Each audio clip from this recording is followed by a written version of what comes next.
अस्सलामुअलैकुम my YouTube family. उम्मीद है आप सब खैरियत से होंगे। आज मैं आप लोगों के साथ बहुत ही मज़ेदार से चिकन कढ़ाई की रेसिपी शेयर करूंगी। अगर आप मेरे चैनल पर न्यू हो तो मेरे चैनल को सब्सक्राइब करें। इससे पहले हमने लेना है 1 किलो चिकन। इसमें पानी डालना है। इसके बाद हम इसमें डालेंगे 1 खाने का चम्मच सिरका और नमक डालकर इसे 15 मिनट तक के लिए रख देंगे। फिर हम ये सिरके वाला पानी निकाल देंगे और सादे पानी से वॉश करके रख देंगे चिकन को।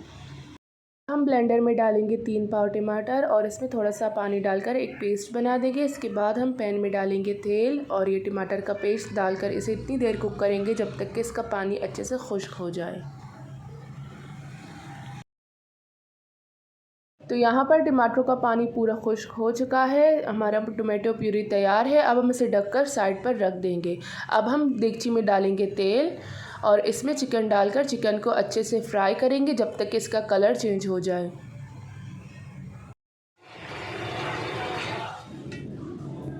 तो यहाँ पर हमारा चिकन फ्राई हो चुका है। अब हम इन्हें निकाल लेंगे और देगची में डालेंगे 1 प्याज और इसे ब्राउन होने तक कुक करेंगे। अब हम इसमें डालेंगे 2.5 टेबलस्पून अदरक लहसुन का पेस्ट और इसे 2 से 3 मिनट तक कुक करेंगे। इसके बाद हम इसमें डालेंगे टोमेटो प्यूरी और इसे अच्छे से मिक्स करेंगे। अब हम इसमें नमक डालेंगे। अब हम इसमें डालेंगे 2 खाने के चम्मच धनिया पाउडर, आधा चाय का चम्मच हल्दी, 1 खाने का चम्मच लाल मिर्च पाउडर, 1 खाने का चम्मच कुटी लाल मिर्च पाउडर और इसे अच्छे से मिक्स करेंगे और भून लेंगे।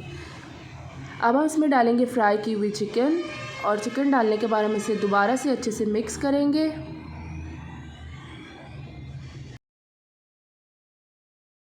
एक कप दही में 1.5 टेबलस्पून कढ़ाई मसाला डालेंगे और इसे अच्छे से मिक्स करेंगे। फिर इसे भी डाल देंगे और दही डालने के बाद हम इसे अच्छे से भून लेंगे।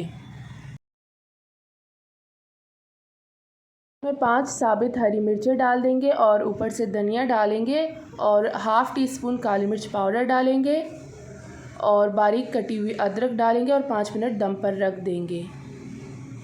तो तैयार है बहुत ही आसान और मज़ेदार से चिकन कढ़ाई। अगर आप लोगों को मेरी ये रेसिपी पसंद आई तो मुझे कमेंट में ज़रूर बताएं। फिर मिलते एक न्यू वीडियो के साथ, तब तक के लिए अल्लाह हाफ़िज़।